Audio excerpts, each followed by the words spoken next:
Alors bonjour, je m'appelle Christophe Bénèche, je suis chercheur au CNRS, je suis archéologue et géophysicien. Alors donc mon métier c'est donc je fais de la géophysique appliquée à l'archéologie en très grande partie. Je fais aussi j'y associe d'autres petites spécialités comme l'analyse spatiale pour interpréter les cartes géophysiques. Donc je cherche finalement je recherche les structures archéologiques dans le sous-sol pour en dresser le plan. Et je suis arrivé à la Maison de l'Orient en 2001. Alors juste après ma thèse, parce que j'ai soutenu ma thèse en 2000, j'ai eu la chance d'entrer rapidement au CNRS l'année suivante. Et j'ai fait ma thèse dans un laboratoire INSU en sciences de la Terre, mais je faisais déjà de la géophysique appliquée à l'archéologie. Je travaillais avec plusieurs archéologues, et en particulier des archéologues de la Maison de l'Orient, Rémi Boucharlat, Marie-Françoise Boussac, Marie-Dominique Nénat. Donc ce sont eux qui m'ont un petit peu attiré vers Lyon au moment où j'ai présenté le CNRS en disant que ça serait peut-être bien d'avoir cette spécialité développée au sein d'une unité d'archéologie. Voilà. Et c'est comme ça que j'ai démarré au Grémo en 2001 et puis ensuite en 2003 j'ai intégré Archéorient. Le Grémo je ne l'ai pas beaucoup connu finalement parce que je suis arrivé vraiment sur les dernières années du Grémo. Donc je pense que d'autres seraient mieux placés que moi pour en parler. Mais c'est vrai que c'était une configuration assez extraordinaire parce que ça prenait en compte vraiment le temps long. On allait des préhistoriens jusqu'aux contemporains avec des dimensions anthropologiques, ethnologiques. Donc moi je trouvais que c'était un laboratoire extraordinaire et c'est sûrement à mon avis, un petit peu dommage qu'il ait été coupé ensuite avec un laboratoire qui est resté le Grémo et l'autre qui est devenu Archéorient. Ça n'a pas empêché d'avoir beaucoup de relations avec eux, mais c'est quand même un petit peu dommage. Je trouve que c'était un lieu avec justement beaucoup de disciplines, beaucoup d'interdisciplinarité. Et c'est dommage qu'on ait perdu ça en 2003. Par contre, ça a été un très bon choix finalement en tant que spécialiste en géophysique de venir dans un laboratoire d'archéologie. Parce que je pense que c'est comme ça qu'on développe une vraie interdisciplinarité, c'est-à-dire en venant dans un autre laboratoire, là, en l'occurrence un laboratoire SHS, pour développer sa propre discipline. Et ça a été déterminant, et je pense que ça a beaucoup joué sur ma carrière, et en particulier, ça m'a permis de développer une recherche sur l'étude des sites urbains, c'est-à-dire utiliser la géophysique pour analyser les plans urbains. Ce que je n'aurais peut-être pas fait si j'étais resté dans un laboratoire de géophysique, j'aurais peut-être plus diversifier mes activités, alors que là, comme il y avait une équipe qui travaillait sur l'organisation de l'espace, sur les villes, ça m'a incité à approfondir, je pense, mes recherches dans cette discipline, dans cette spécialité. L'interdisciplinarité, on peut la faire entre laboratoires de différentes spécialités, mais je pense qu'en intégrant un laboratoire de la discipline à laquelle on travaille, donc pour moi en tant que géophysicien, de venir dans un laboratoire d'archéologie, ça a vraiment été quelque chose d'extrêmement enrichissant. Je repense aussi par exemple à George Wilcox, qui était archéobotaniste à Archéorient, qui est aujourd'hui à la retraite, et qui me disait, alors justement, lui, il a travaillé à l'antenne de Jalès avec les préhistoriens, avec l'équipe de Jacques Cauvin qui travaillait en préhistoire orientale. Et une fois, il m'a dit qu'en fait, sa carrière d'archéobotaniste, avec le succès que l'on sait et la reconnaissance scientifique internationale sur ses travaux sur l'origine de l'agriculture au Proche-Orient, eh bien, ça a été grandement dû aussi à baigner dans ce milieu de préhistorien et que certainement s'il avait été dans un laboratoire spécialisé d'archéobotanistes et qu'il aurait collaboré avec un laboratoire d'archéologues, ça n'aurait pas été la même chose, il n'aurait pas eu la même carrière. Donc ça, je pense que c'est quelque chose d'important voilà, que Archéorient m'a apporté et a apporté à d'autres spécialités. Alors ce qui fait l'identité d'Archéorient, je pense que d'abord son champ, je dirais, chronologique, en particulier sur les périodes anciennes. Voilà, c'est un laboratoire qui a beaucoup contribué à travailler, comme je disais, sur les origines de l'agriculture, les premières villes, les questions de peuplement au néolithique et d'expansion du néolithique dans les différentes régions jusqu'en Europe. Donc ça, c'est un élément fort du laboratoire. Et l'autre aspect, c'est justement l'interdisciplinarité, c'est-à-dire d'avoir su associer à ces recherches différentes disciplines, donc la géophysique, l'archéozoologie, l'archéobotanique, qui je pense ont donné cette teinte très particulière au laboratoire par rapport à des laboratoires d'archéo qui vont travailler en collaboration avec d'autres laboratoires de spécialistes. Voilà, je pense que c'est ça qui a donné vraiment cette identité très particulière au laboratoire. Alors, je me sens à appartenir à Arc-Orient, oui, c'est-à-dire j'ai trouvé ma place, je me suis bien intégré dans plusieurs équipes. Mais finalement, quand on regarde mes collaborations, eh ben, j'ai beaucoup de collaborations avec Isoma. Hein, donc je travaillais avec Marie-Françoise Boussac, j'ai travaillé aussi avec Sabine Fourier à Chypre, j'ai travaillé avec Gilles Van Hems. J'ai énormément travaillé aussi avec Harare parce que d'un point de vue géophysique, j'ai fait beaucoup d'expérimentations et que de travailler sur des terrains locaux, c'était plus simple. Donc là aussi, j'ai travaillé avec des chercheurs d'Harare comme Anne Beau, Aldo Borlangui, beaucoup de chercheurs associés, Sébastien Hellmuller, Benjamin Clément. Enfin, voilà, donc je me sens appartenir à la Maison de l'Orient parce que la Maison de l'Orient m'a donné l'opportunité de toutes ces collaborations que j'aurais peut-être trouvées autrement, mais là, on est tous dans le même lieu, on se croise au cours de séminaires, de différentes manifestations scientifiques, et c'est comme ça que se créent les projets. Et donc là, la Maison de l'Orient a joué un rôle essentiel dans finalement la construction de mes projets et dans l'élaboration de ma recherche.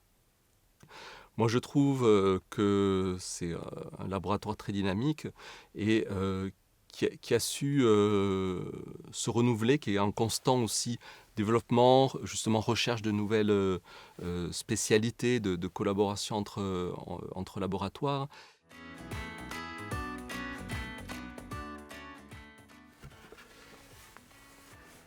Alors, ah ben oui, oui. Alors ça, je me souviens très bien, puisque j'ai eu l'occasion de m'y repencher dessus récemment. Ça, ce sont des images qui sont issues du documentaire auquel on avait participé avec Rémi Boucharla pour la CDF sur Passargade. Donc effectivement, ça fait partie, je dirais Rémi Boucharla a été un des premiers archéologues avec qui j'ai collaboré. On a démarré en 99, j'étais encore en thèse. Et il m'a proposé donc de venir travailler à Passargade, qui a été un sujet très intéressant et passionnant, parce que un peu complexe du point de vue géophysique, parce qu'on n'était pas dans du bâti habituel. On avait un espace immense dans lequel on avait sûrement des jardins dont on connaissait une partie, et puis il fallait essayer de trouver la suite en quelque sorte avec la géophysique. Et, euh, et donc ça a été une belle aventure. Ça a été aussi la découverte d'un pays dans lequel malheureusement, pour le moment, on ne peut plus aller, mais ça fait partie, voilà, des missions qui ont fait que je suis arrivé à la Maison de l'Orient, certainement. Voilà.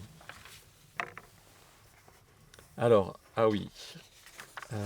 Donc ça, c'était un billet que j'avais fait dans Arc-Orient, le blog, pour fêter le centenaire de la première prospection géophysique. Les gens, souvent, se demandent, pensent que la géophysique, c'est quelque chose de tout nouveau qui vient de sortir. Enfin, surtout, alors maintenant, ils sont un peu plus habitués, mais dans les années 2000, c'était tout neuf pour eux. Donc c'est vrai que j'avais tenu à faire un petit billet pour dire, ben non, c'est pas si jeune que ça, la géophysique. Alors il y a des disciplines plus anciennes, mais voilà, la première prospection géophysique, c'était en 1912. Voilà. Alors ce n'était pas en archéologie, hein, la première prospection géophysique sur un site archéologique, ça a été dans les années 30, au XXe siècle. Ça n'a pas très très bien marché d'ailleurs, et puis ça a vraiment démarré plutôt à la fin des années 40, où on a commencé à avoir vraiment des résultats intéressants sur des sites archéologiques. Donc voilà, donc c'était Konrad Schulmberger qui avait fait cette première prospection géophysique dans son jardin en 1912.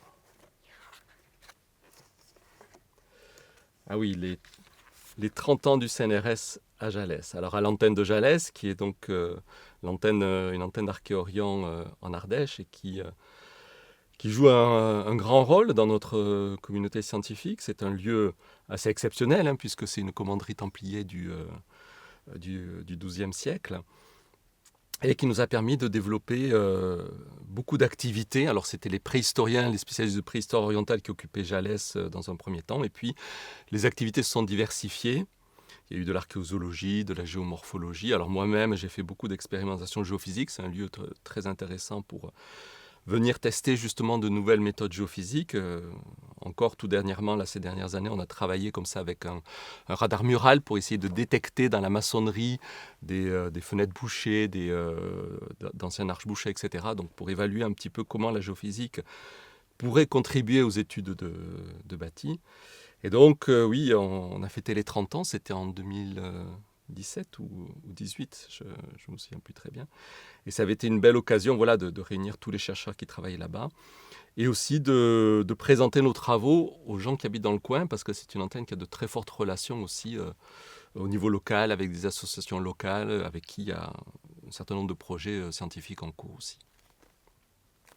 Voilà, donc c'était un très très bon souvenir. Et bien, un nouveau Passargade. Un nouveau Passargade, je crois que cette photo, alors j'en ai parlé un petit peu avant, mais je pense que cette photo, elle illustre bien tout ce qui était l'enjeu pour la géophysique, c'est-à-dire que c'est un site immense qui, si on englobe les vestiges connus, fait plus de 300 hectares et on a quelques bâtiments connus au milieu de rien, quoi. Il faut bien le dire. Et donc c'était bien ça tout l'enjeu de la géophysique, c'est-à-dire que là, la fouille avait montré ses limites, c'est-à-dire on ne pouvait pas continuer à fouiller comme ça dans le vide, à s'avancer en espérant trouver quelque chose, donc il fallait vraiment mettre en jeu de nouvelles méthodes. Et Rémi Boucharla, qui avait travaillé avec mon collègue Albert Hess à Suse en Iran dans les années 70, Albert Hess qui a été en France le pionnier pour l'utilisation des méthodes géophysiques, a tout de suite pensé à la géophysique, donc il avait contacté Albert Hess qui m'a proposé de venir avec lui travailler à Passargade. Donc encore une fois, ça a été une très belle expérience, très riche. Pas facile, c'est sûrement un des sites les plus complexes que j'ai eu à étudier, voilà, avec des anomalies géophysiques au début où on ne comprenait pas très bien à quoi on pouvait les relier d'un point de vue archéologique, mais voilà, ça a été d'un point de vue scientifique un cas d'étude très, très enrichissant. En tout cas, je suis toujours plutôt optimiste. Je suis plutôt optimiste en ce sens que voilà, le laboratoire a déjà montré sa capacité à se renouveler. La guerre en Syrie, c'est quelque chose qui a quand même énormément marqué le laboratoire, hein, que ce soit, je parlais des terrains, mais c'est aussi tous nos collègues syriens, tous les étudiants syriens qui sont retrouvés quelquefois dans des situations extrêmement difficiles. Et donc il a su quand même se renouveler et déployer une nouvelle recherche, soutenir justement tous ses collègues syriens. Donc quoi qu'il arrive, je ne doute pas que le laboratoire sera capable de faire face. Et moi, l'avenir, je le vois encore une fois, hein, je me répète un petit peu, mais dans la poursuite de développer cette interdisciplinarité, de protéger justement, c'est-à-dire parce qu'il y a quand même une petite tendance à regrouper les spécialités par laboratoire, et je pense que c'est important de défendre cette idée qu'il faut qu'il y ait des spécialistes dans des laboratoires SHS. Ben, cet anniversaire, ça m'inspire un moyen, encore une fois, de montrer l'intérêt et l'importance de la Maison de l'Orient, comme pour moi. Et je crois vraiment en ce type de structure, c'est-à-dire cette fédération de recherche telle qu'elle existe, hein, c'est-à-dire cette réunion de laboratoires au sein d'une même maison qui partagent un certain nombre de services. Et pour moi, c'est une structure qui fonctionne mieux que des grosses UMR, qu'un gros laboratoire dans lequel je vois beaucoup plus de conflits parmi les gros laboratoires que je connais, avec plusieurs équipes qui entrent rapidement en conflit. Je trouve que là, finalement, on a plusieurs UMR qui ont une certaine autonomie, mais qui se regroupent sur un certain nombre de services communs et un certain nombre de programmes scientifiques communs. Et je trouve que c'est la meilleure formule. Et je trouve qu'en 50 ans, la Maison de l'Orient a clairement prouvé que voilà, c'est une structure qui fonctionne bien et qui peut créer des projets scientifiques extrêmement valorisants.